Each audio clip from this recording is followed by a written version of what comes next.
नमस्कार, मैं हूँ एआई अवतार नेहा थपलियाल और आप देख रहे हैं आज के उत्तराखंड समाचार। लालकुआं क्षेत्र के टांडा रेंज अंतर्गत शाह पठानी गांव में रात को खेत में पेड़ के नीचे सो रहे दो लोगों को जंगली हाथी अपने पैरों से कुचल दिया, जिसके चलते दोनों की ही दर्दनाक मौत हो गई। उक्त घटना के बाद पूरे क्षेत्र में दहशत का माहौल व्याप्त हो गया। पुलिस प्रशासन और वन विभाग की टीमों ने घटनास्थल की विस्तृत जांच की तथा दोनों शवों का पंचनामा भरकर उन्हें पोस्टमार्टम के लिए हल्द्वानी भेज दिया। मृतकों में एक की पहचान बांधो प्रजापति निवासी झारखंड के रूप में हुई, दूसरे मृतक की पहचान अभी तक नहीं हो सकी है। मौके पर पहुंचे तराई केंद्रीय वन प्रभाग के प्रभागीय वनाधिकारी उमेश चंद्र तिवारी, पुलिस क्षेत्राधिकारी अमित सैनी ने घटनास्थल का निरीक्षण कर अपने अपने एंगल से जांच की। घटना के बाद क्षेत्र में दहशत की स्थिति उत्पन्न हो गई, जिसके बाद आसपास के क्षेत्रों में सतर्कता बढ़ा दी गई है और लोगों को जंगल के नजदीकी इलाकों में अकेले जाने से बचने की सलाह दी गई है। वन विभाग ने हाथियों की गतिविधियों पर नजर रखने के लिए टीमों को अलर्ट मोड पर रखा है। इस हादसे के बाद एक मृतक के परिजनों में कोहराम मचा हुआ है। मुख्यमंत्री पुष्कर सिंह धामी ने उत्तराखंड वन विकास निगम के रजत जयंती समारोह में प्रतिभाग किया।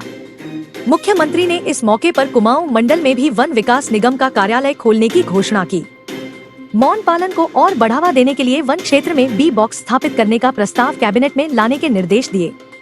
कार्यक्रम के दौरान मुख्यमंत्री ने वन विकास निगम के कर्मचारियों के बच्चों को सम्मानित भी किया, जिन्होंने बोर्ड परीक्षाओं में 75% से अधिक अंक प्राप्त किए।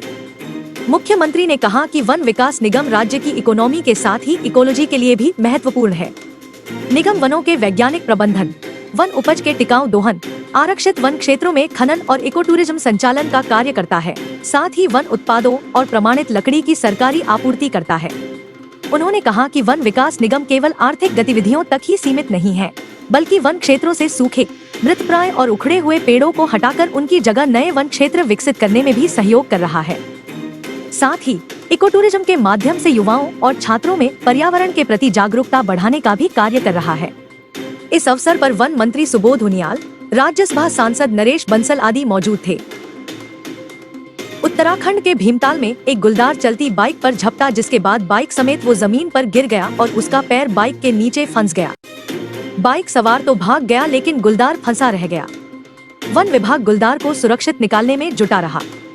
गुलदार बाइक के नीचे फंसा रह गया तो कोई बाइक हटाने की हिम्मत भी नहीं जुटा सका।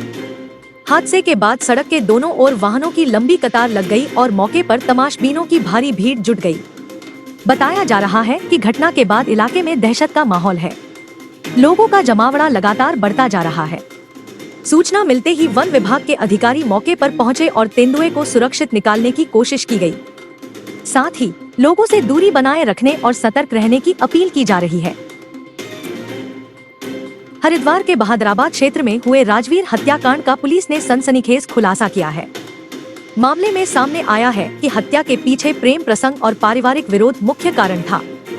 पुलिस जांच के अनुसार मुख्य आरोपी पंकज का मृतक राजवीर की शादीशुदा बेटी से प्रेम संबंध था।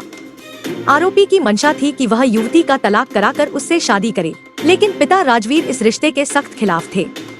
इसी विरोध को लेकर आरोपी ने हत्या की साजिश रची। जांच में यह भी सामने आया कि आरोपी ने पहले मृतक से दोस्ती बढ़ाई और विश्वास हासिल किया। इसके बाद शराब पिलाने के बहाने उसे खेत में ले जाया गया, जहां हथौड़े से सिर पर वार कर उसकी हत्या कर दी गई।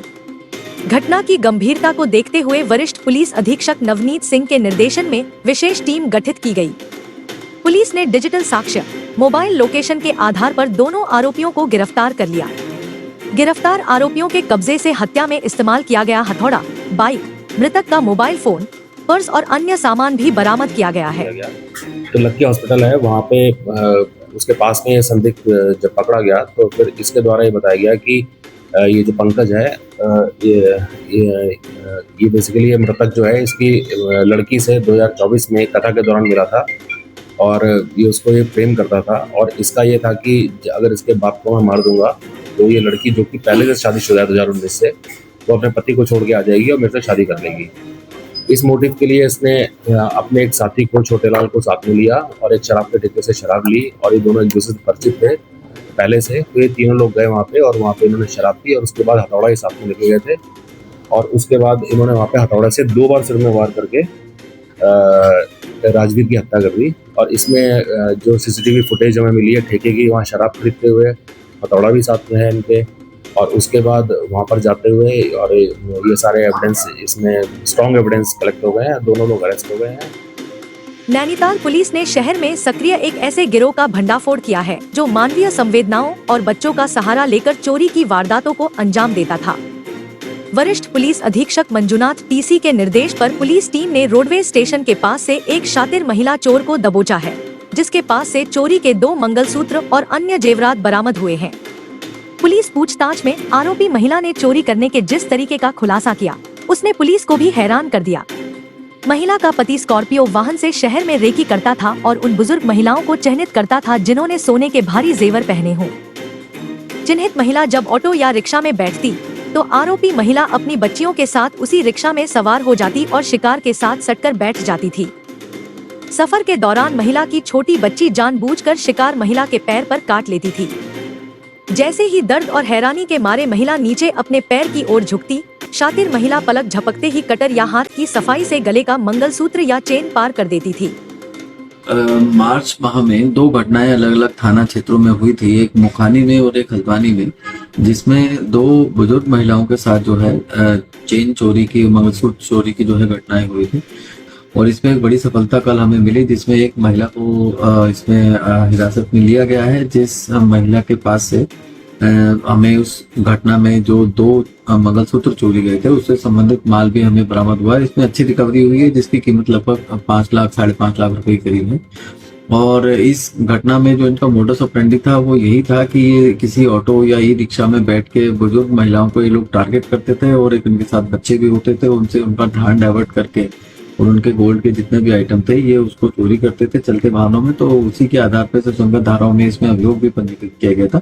साथ ही में इसमें एक पुरुष व्यक्ति भी प्रकाश में आया और एक स्कॉर्पियो गाड़ी भी जो है इसमें प्रकाश में आई है, उसकी भी हम लोग लगातार तलाश कर रहे हैं। और इसमें जो पुरुष व्यक्ति जो प्रकाश में आया है उस पे यूपी में के आगरा जिले में गैंगस्टर एक्ट के तहत कार्रवाई भी की गई है। उनका लंबा चौड़ा क्रिमिनल हिस्ट्री भी है उनकी, तो उनकी भी अरेस्टिंग के प्रयास जारी है। और इस प्रकार की जो घटना के खुलासे से इस प्रकार की घटनाओं में पुनरावृत्ति इनकी नहीं होगी। और हमारी टीम ने बहुत अच्छा काम किया और ये प्रयास इसमें लगातार आगे भी जारी है। तो यह थे आज के समाचार। रोजाना उत्तराखंड के मुख्य समाचारों के लिए कृपया हमारे चैनल को सब्सक्राइब कीजिए और हाँ, समाचारों को लाइक और शेयर करना न भूलें।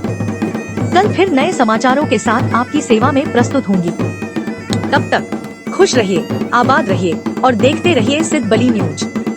जय हिंद।